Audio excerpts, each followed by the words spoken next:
Artificial intelligence میں China کی land mark intervention نے مغربی کمپنیوں کو، مغربی دنیا کو اور خصوصاً امریکہ کو حیران کر دیا ہے، اور اس کو ایک بڑے امریکی سرمایہ دار نے اسپیوٹنک ون قرار دیا۔ اسپیوٹنک بنیادی طور پہ جو خلا میں سوویت یونین نے سیارہ بھیجا تھا اس کا نام تھا 1957 میں، اور امریکہ کے وہم و گمان میں بھی نہیں تھا کہ سوویت یونین جس پہ طرح طرح کی پابندیاں تھیں، جو سیکنڈ ورلڈ وار میں بری طرح متاثر ہوا تھا، 2 کروڑ 70 لاکھ لوگ مرے تھے ان کے، 34,000 ان کی انڈسٹریز تباہ ہوئی تھی، ہزاروں کی تعداد میں ان کے شہر تباہ ہوئے تھے۔ وہ 1956 میں دوسرا نہ صرف انڈسٹریل ملک بنا بلکہ 1957 میں اس نے خلا میں سیارہ بھیج کر امریکہ کو حیران کر دیا، جس کا نام اسپیوٹنک ون تھا، اور پوری مغربی دنیا حیران تھی کس طرح سینکشنز میں گھرا، پابندیوں میں گھرا سوویت یونین اس قابل ہو سکتا ہے کہ وہ اسپیوٹنک ون بھیج دے، امریکہ کو اسپیس کی جو ریس ہے اس میں پیچھے چھوڑ دے۔ چین نے بھی کچھ ایسا ہی کیا، اور جو کام مغربی کمپنیوں نے بلینس آف ڈالرز میں کیا، وہ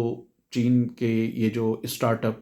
بندہ ہے گونسو کا، اس نے صرف 6 ملین سے بھی کم میں کیا ہے، جس سے بڑی حیرانگی ہوئی۔ اس سے یہ بھی پتہ چلتا ہے کہ کس طرح امریکی کمپنیاں لوٹ مار کرتی ہیں اور ہر چیز کی پرائس بہت زیادہ لگاتی ہیں۔ مثلاً انہوں نے بلینز آف ڈالرز اس پروجیکٹ پہ خرچ کیا، اور ابھی $500 بلین کی انہوں نے مزید اس پر کام کرنے کے لیے، اس کے انفراسٹرکچر پہ کام کرنے کے لیے لگانے کا اعلان کیا تھا۔ کئی ناقدین اس حوالے سے ٹائمنگ کو بڑا اہم قرار دے رہے ہیں کہ ادھر انہوں نے $500 بلین کی انویسٹمنٹ کا اعلان کیا، اور ادھر چائنا نے یہ شوشہ جس کو وہ کہتے ہیں چھوڑ دیا، جس کی وجہ سے $1 ٹریلین کے قریب جو ہے وہ گلوبل اسٹاک ایکسچینج سے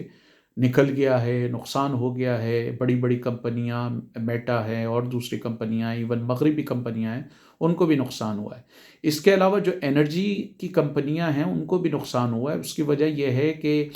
یہ جو آرٹیفیشل انٹیلیجنس کے لیے آپ کو بڑے پیمانے پہ بجلی چاہیے، اور اس کے لیے نیوکلر پاور کے تھرو جو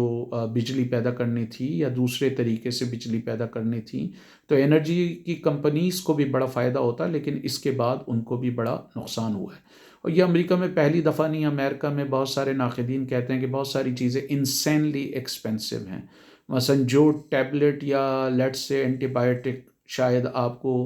جرمنی میں یا یورپ کے دوسرے ممالک میں شاید $10 میں مل جائے، یا $10 میں مل جائے، یا $5 میں مل جائے، وہ امریکہ میں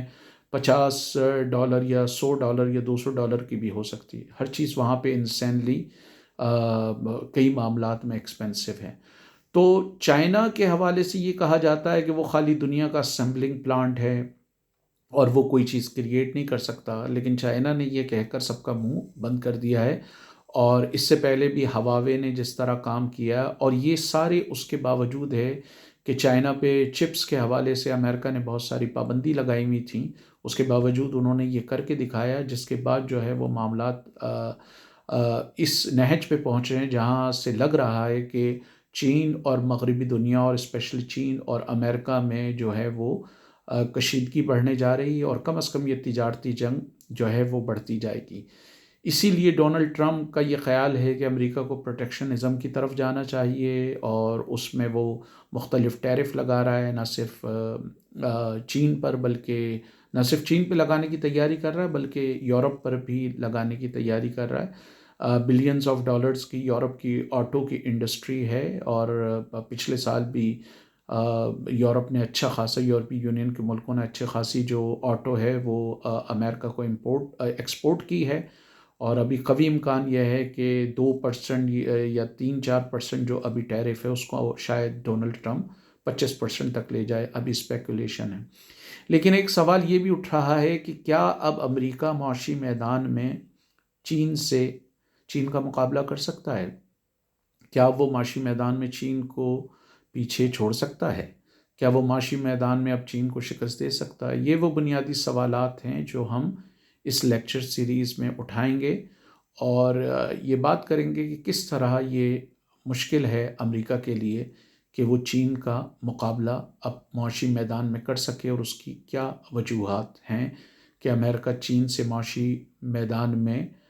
مقابلہ نہیں کر سکے گا۔ یہ اس کا پارٹ 1 ہے، ہم پارٹ 2 اور پارٹ 3 اور دوسرے پارٹ میں بھی اس پہ ڈسکس کریں گے۔